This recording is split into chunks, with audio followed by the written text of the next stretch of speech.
क्या वजह है कि हमारे नौजवानों को और भी खसूस शायद को वो जो बच्चा ज़हनी तवाज़ुन खो बैठा है, हम उसको इंसाफ को दिलाने में कामयाब हो चुके हैं। वो जो झूठी और बोकस एफआईआर उस पर दर्ज की गई थी, वो एफआईआर को हम जो वो वापस करवाने में कामयाब हो चुके हैं। लेकिन यहाँ इंतजामिया एक नुसरबाजी कर रही है कि डीएसपी की रिपोर्ट के बाद 2 मुलाजमीन को जो है वो फारूक करना चाहते हैं। क्या हरियाणा चुड़ोई वो जो 6 मुलाजमीन उस वाक़े में मुलव्वस थे, मैं आपसे ये सवाल करता हूँ, क्या उन 6 पुलिस अफसरान पुलिस मुलाजमीन के खिलाफ वो जो आधा किलो चर्च शहर के खाते में डालने की कोशिश की गई, वो उनके खिलाफ एफआईआर नहीं कटनी चाहिए ना? तो वो जो 4 पुलिस मुलाजमीन को बचाने की कोशिश की जा रही है, आज यहाँ चुड़ैल के इस कॉलेज ग्राउंड में ऐड करें कि हम उस वक्त तक चैन से नहीं बैठेंगे जब तक उन 6 पुलिस मुलाजमीन को कानून के किनारे में खड़ा नहीं कर देंगे। और फिर क्या ऐसे नुसरबाज राशि पुलिस मुलाजमीन होने चाहिए?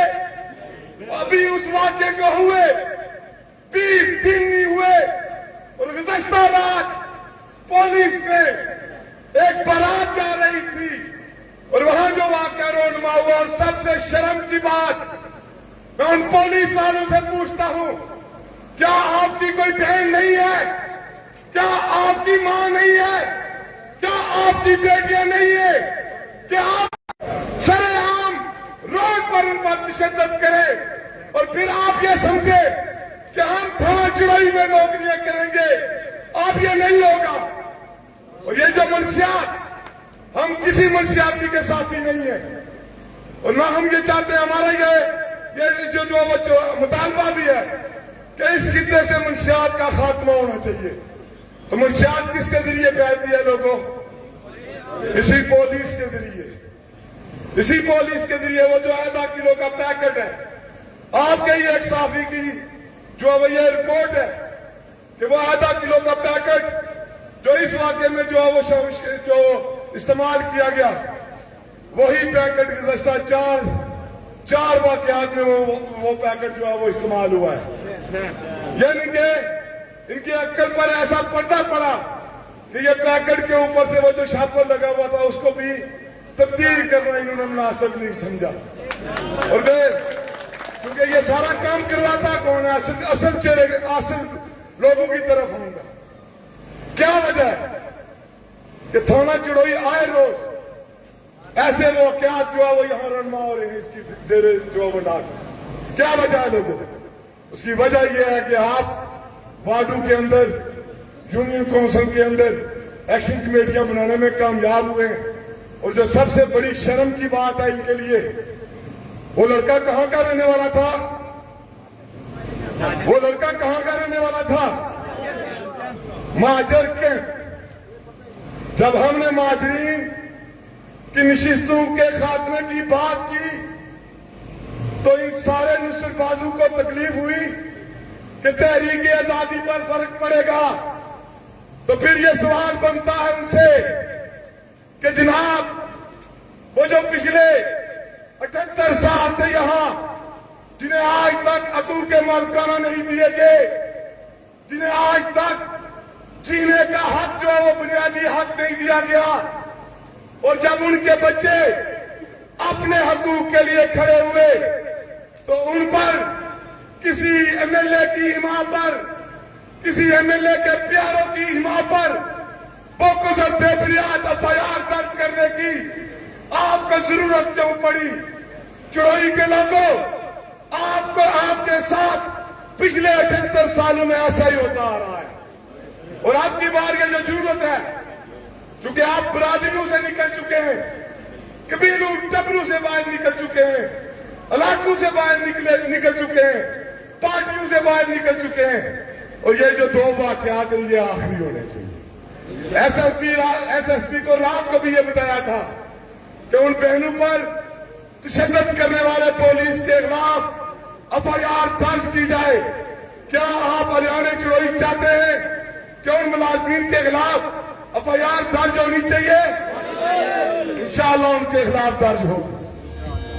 दूसरा जो वाकया खरोटा का, क्योंकि यहां बात की गई तस्मीया का जो मामला है, जम्मू कश्मीर जॉइंट अवामी एक्शन कमेटी ने पहले दिन ही जब SSP कोटली की प्रेस कॉन्फ्रेंस मंजर आम पर आई, अगर उस सवालात पैदा हुए तो जम्मू कश्मीर जॉइंट अवामी एक्शन कमेटी ने यह मुतालबा रखा था कि जनाब JIT जो है वो एक कमेटी तश्कील दी जाए या हाई कोर्ट के मज़्ज़द जजेस पर एक कमेटी तश्कील दी जाए। और फिर हुआ क्या? हुआ ये कि जब IG ने एक कमेटी बनाई, जम्मू कश्मीर जॉइंट अवामी एक्शन कमेटी ने उसको मुस्तरद किया। यहां गलती हो सकती है। और हमारे दोस्त जो अवामी एक्शन कमेटी खरोटा के जो दोस्त हैं, उनकी तरफ से ये मुतालबा सामने आया कि जनाब वो जो IG की टीम जो उन्होंने तश्कील दी है, उनमें 2 और पुलिस वाले जो है वो शामिल किए गए, जिस वजह से जम्मू कश्मीर जॉइंट अवामी एक्शन कमेटी इस केस से बैक पा गई। आज भी हम उन गुस्सा के साथ खड़े हैं और अब उनका मुतालबा यह है कि JIT बनाई जाए। हाँ, उनकी JIT जो वो बननी चाहिए। उस मासूम के जो कातिल हैं, जो सोलतकार हैं, जो दलाल हैं इस कत्ल के केस में जो शामिल है, उन सारों को न सिर्फ मंजर आम पर लाया जाए, बल्कि हमारा यह भी मुतालबा है जम्मू कश्मीर जॉइंट अवामी एक्शन कमेटी का कि फिर फोर कानून साजी करते हुए ऐसे वाकयात पर कि 60 दिन के अंदर कातिलों को गिरफ्तार करते हुए कैफरे किरदार तक पहुंचाया जाए। क्या इस मुतालबे से आप मुतफिक हैं?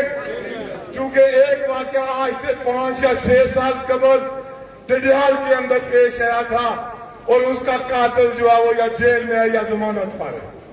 हम ऐसे वाकयात के कातिलों को शहीद चौक कोटली में लटकता देखना चाहते हैं ना हरियाणा चुड़ई वालों? तो फिर JIT भी बनी चाहिए और साथ जो है कानून के अंदर कानून साजी करते हुए ये नया कानून बनाया जाए।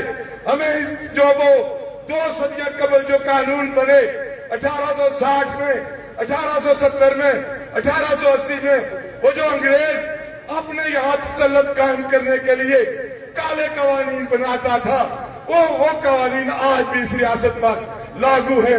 तो ये जो 78 साल से ये जो नुसरबाज मुजफ्फराबाद की असेंबली में मुसल्लत है और फिर जब आज आप जो वो ये ऐसे मुतालबात लेकर निकले, तो फिर आपके हल्के का जो वो MLA कहता है कि जनाब ये रॉ फंडिंग है। क्या आप रॉ फंडिंग है?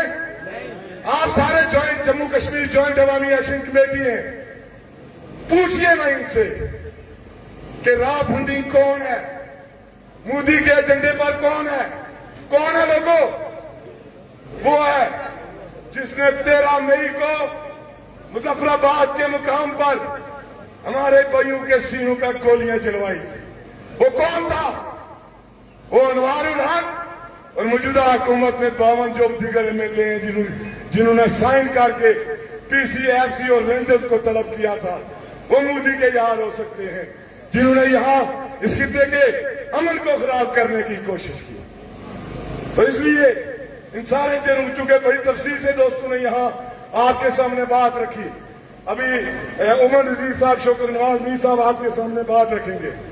तो ये जो दो केस हैं आपके, इस पर आपने हरियाणा चुड़ई पहरा देना है और बाकी जो आपके अदारे हैं उनसे आप जो है वो नावाकिफ नहीं है कि आपके तहसील हेडक्वार्टर अस्पताल का इमरजेंसी का जो 50 लाख फंड है वो कौन खा रहा है?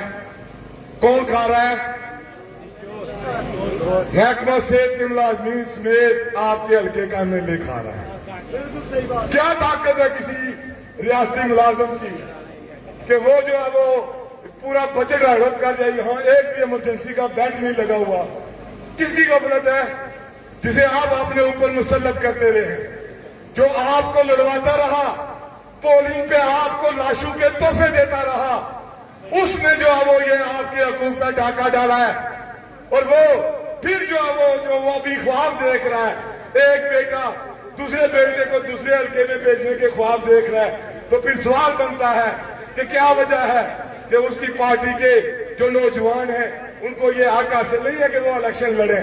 और फिर जो स्टेटमेंट के बाद पाकिस्तान पीपल्स पार्टी के उन लोगों को मैं सलाम अकीदत पेश करता हूं जिन्होंने उसकी इस बयान की न सिर्फ मजामत की बल्कि उन्होंने जम्मू कश्मीर जॉइंट अवामी एक्शन कमेटी के साथ खड़े होने का ऐलान किया।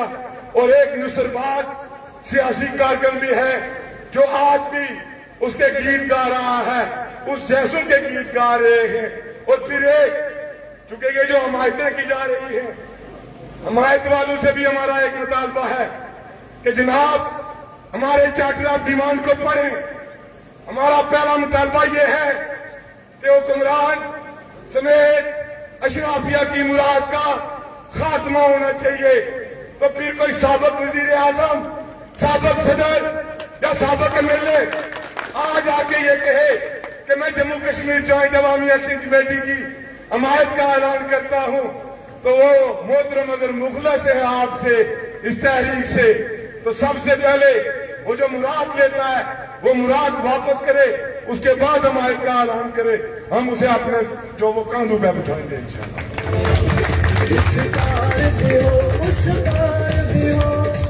हरियाणा चुनावी यकीन जानिए कि आज इस तहरीक के दौरान मैं ये ताक हकीकत है और अपने दोस्तों से अक्सर जिक्र किया करता था कि मायूसी सिर्फ एक इस तासीर से, लेकिन आज इनकलाब नजर आया।